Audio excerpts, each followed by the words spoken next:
I guess I shouldn't be shocked because people believe a lot of crazy things in our world.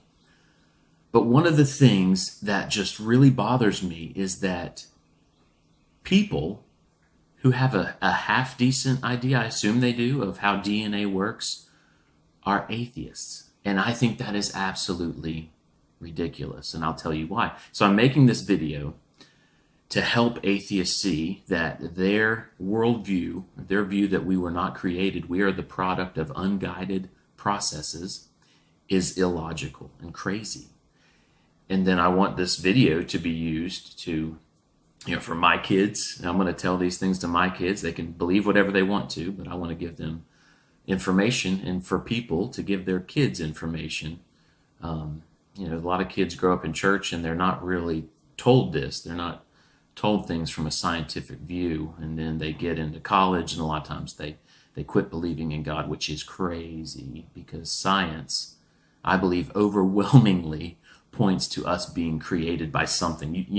I am a Christian. I believe in Jesus Christ. I believe he's the one that created us. The next video will be on that. But this video is just about how we were created by something, some super intelligent mind.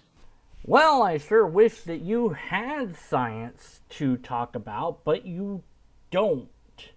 Nothing that you've said so far has been even a little bit of scientific understanding or knowledge in even the littlest degree. Now, yes, you're right, people believe in weird things, and you certainly seem to believe in some weird things. And you also don't seem to understand science, which doesn't require any belief because we have plenty of evidence for it and we have plenty of tests that we can do upon it. So none of that is directed at or points to God. Many theists have said plenty of times that science doesn't show God because science is about the mundane world, not the supernatural world where apparently God exists. If you're going to tell anybody anything about science, you probably should learn something about science, and it just doesn't seem like you know very much, if anything at all, about it in general, and specifically about biological evolution, which is what your hiccup seems to be here. Let's dive in. And the reason why, there's many reasons, but the primary thing that convinces me of this is DNA. So DNA is genetic code. If you understood biological evolution, you would understand that DNA just has the appearance of design. And it only looks that way because this is the end result of millions of years of evolution at work. That's it. Right? It's information. It's a blueprint. You wouldn't imagine that the blueprint for a house or another kind of machinery would come about by chance. You wouldn't assume that computer code or code for an app on your phone came about by chance. And this kind of proves my point about you not understanding evolution. If you did understand evolution, you wouldn't make this claim, because no evolutionary scientist has ever made the claim that it's just by chance. At least that I know of. Maybe somebody somewhere did that you can cherry pick out of the ether to make your point or something. But nonetheless, it's not just chance. There's a filtering mechanism. And that filtering mechanism is mortality. That's what drives forward the changes over time that are done. And it lowers chance in a certain degree. There is still chance as a mechanism, but because of the filtering mechanism of mortality, that chance gets narrowed down to what can adapt to the environment and survive to fit that environment the best. And life doesn't know what it's going to get to in the end result. All it knows is it wants to continue to live. and doesn't even really know that, to be fair. But what you've said just highlights that you don't understand science, and so in your comments, you've got a lot of people telling you you're just attacking a straw man, which you are, because you clearly don't understand the science of evolution. Otherwise, you wouldn't say chance. It can't be by chance. I'd also say that this is an appeal to personal incredulity. Just because you can't comprehend how it could be just by chance, which it isn't, but let's just say that it was for the sake of argument, just because you can't comprehend how that might be the case doesn't mean that that isn't the case. Your understanding of it is irrelevant, but you don't understand the actual substance of it in the first place. So even though you've made the logical fallacy of appeal to personal incredulity, it almost doesn't count because you don't know what it is that you're talking about on top of talking about it. So, like, I don't even know what fallacy that is. And so it's illogical, simply with what DNA is, that it is information, it is a blueprint, it is code. And this is, again, another indication that you don't understand the science of evolution. Yes, words like information and code are used when referring to DNA. And whether that means what you think it means is something that I don't think you know enough about evolution to make the case that you're trying to make. But I noticed that there was an analogy between DNA and blueprints.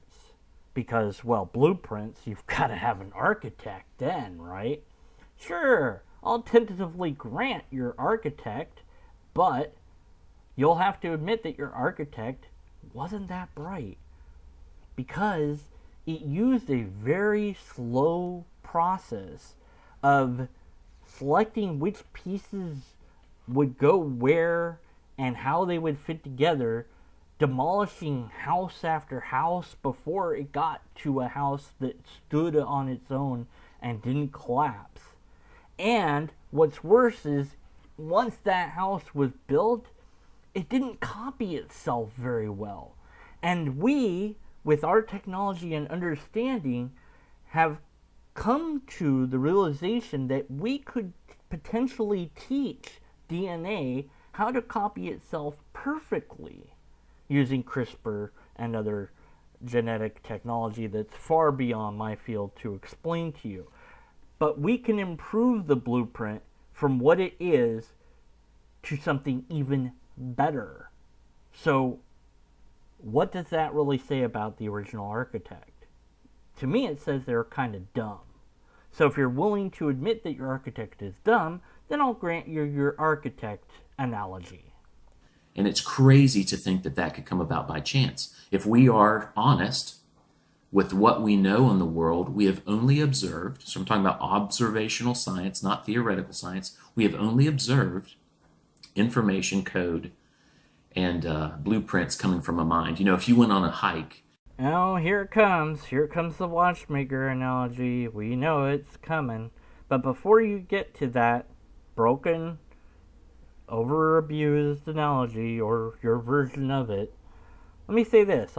You don't understand the scientific methodology because it's not just observation. And when you said theoretical, it seems to me like you don't understand the word theory in science. And you don't seem to get that there's also testing and probing that we do in science. So it's not always just pure observation in the strictest of sense, but fine. Tell you what, I'll hold you to not believing in something that we haven't observed if that's really what you're trying to say here. Therefore, I don't believe in your God because I have not observed it, and no one else has. God is not visible by any mechanism or methodology known to humanity. So we shouldn't believe in it, right? Because you said that it's observed, that's what we should pay attention to, is observed evidence. Great. Point to God then. Oh, you can't? Well, then we shouldn't believe in it. or walk through the woods and you saw a heart that had A loves B, you would never assume that came about by chance, and how much more information is DNA. And so, do you know how DNA works? Well, it's interesting to find patterns in nature that you might think were put there by people or an intelligence. Look at these faces carved into stone. But no human did that. So it must have been ancient aliens. Oh my word, it's the only possible answer. It couldn't have just been wind, erosion, and water. Here's an archway. Wow, that had to have been designed by the ancient aliens. No other possible explanation suffices. And as for your question about whether or not I understand DNA, do you understand DNA? Because I don't think you do. People criticize me, well, you're not a scientist. Well, let's look at what scientists say. And they're probably atheists that say this.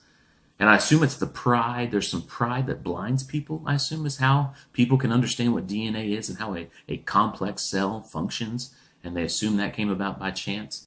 And this statement right here, this proves that you, sir, have decided why scientists think something is true. It doesn't matter what somebody that understood science could show you to explain how wrong you are about all the science. I'm not going to try because that's beyond my field. I'm an amateur logician. I can tell you what logical fallacies you've created here, which are plenty. But as far as the science, you've decided that it's pride that is making people come to the conclusion that they're coming to. No, it's not. There's plenty of people from all walks of religion and beliefs that agree with biological evolution. And they understand that it's not just chance alone, by the way. And they have their God belief. Now, maybe they have to set that aside to do the science. I don't know. Maybe God isn't a scientific issue today, but one day it will be. I don't know. I don't make claims about things that I have no proof about, unlike you, who are making a number of assertions about things that you know nothing about. And I can say that for certainty because of everything that you've said before. And this point where you're trying to find some motive for why people believe something proves the case. This isn't a belief. The data is there, so they must agree with the data. It's real. They're looking at it and saying, okay, well, we gotta explain this. We gotta write about this. We gotta describe this. It's not due to pride or I want to get away from God, so I'm going to invent this thing that's an alternative and then I'm going to believe in that, so now I don't have to face God anymore. No, that's all nonsense, because then you couldn't explain all the people of all the different religions that agree with biological evolution. The DNA genetic code is read by enzymes. It's translated by messenger RNA and mRNA to machinery inside a cell that can read that and make, turn that into protein. So that DNA code is read by something inside a cell, transported to another part of the cell, that can turn that information into a protein. And you're telling me that came about by chance? That's crazy. It's not crazy. You're not crazy, but you're wrong. The appeal to personal incredulity and or appeal to ignorance that you've put on display here is amusing to people that understand science, but it isn't helping your case at all. Period. In any way, shape, or form. Just because you don't understand it doesn't make it false. Just because you think it's crazy doesn't make it false. I want you to imagine a 3D printer that came about by chance. Because that's, you've got something that can build things. That's what a 3D printer is. It's a thing that can build things, and it requires code to build things, and that's what happens inside of a cell. You've got code, and you've got a thing that can make a thing, right? Can you imagine a 3D printer coming about by chance? Hey, remember earlier in the video I said he was going to do the watchmaker analogy? Well, this is it. This is the watchmaker analogy. I was right. He did it. Yeah. It's just a different version of it. You don't understand how evolution works, obviously. It's not comparable to a 3D printer at all. 3D printer, and this might come as a shock, is not alive. It's not a living being. Thus, it's not subject to evolution. But here's what I would say about this analogy. Sure, I'll grant your 3D printer builder person, but they'd have to be kind of dumb. They're not very good at building a 3D printer because some of the time it messes up, and some of the time it fails completely, and sometimes it doesn't 3D print at all, and it wears out over time due to age, and depending on where the printer is from, will make it last longer or shorter. Also, you have to continually give the printer food and energy. And if I am the one that's designing not only the printer, but the universe that the printer exists in, then I don't need to design a universe that requires things to have energy in the first place. So man, I'm a really bad 3D printer builder person thing if you want to go that route.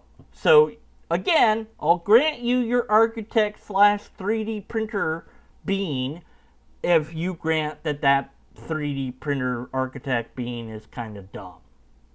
Are you willing to grant that it's kind of dumb? Could have done it better? Are you willing to do that? Or no? I don't think you are. But, I mean, we can go that route. Great, fine. You have a being that was, smart enough to get things rolling, but kind of dumb in that it didn't make the best possible design that was possible. So it didn't know everything. It only knew how to do some things, which is still pretty cool, but it's, kind of dumb. I mean, maybe it's smarter than us, but not as smart as it could be, which means it's kind of dumb. Just saying. I'm going to say kind of dumb one more time. Kind of dumb one more time.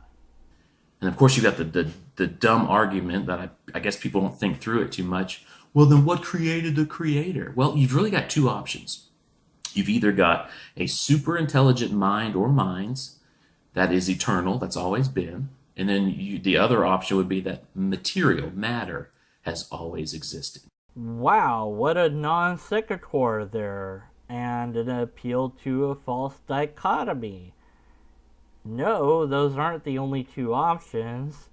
And wow, this is like a 2-for-1 special. Like, here's a bad argument, and here's another bad argument. No, that's not the only two options. The thing is, we don't know is the answer. That's the honest answer. We don't know is the honest answer. And we have some ideas about the nature of reality and how our particular universe came about, but there's a point where we just go, well, we don't know. And that's a mystery that I think eventually science will figure out. And until it does, I'm happy with the mystery. I must live with it. But to assert that it has to be this or that, you don't know that. Because there's other options that we don't even know about. Thus, we can't even consider. We don't know what all the options are. Here's another possibility that you left out. Could be that it was an intelligence, but in making the universe, it destroyed itself. That the power required to make the universe get going required an ultimate sacrifice of this intelligence, of itself. And so it died in order for the universe to get going. But that, of course, wouldn't be your God concept anymore, so it's not included as one of the possible choices. That's why this is a false dichotomy. It's a false choice between this or that. If it is just a natural, mundane world, and that doesn't make sense to you, that doesn't make it false.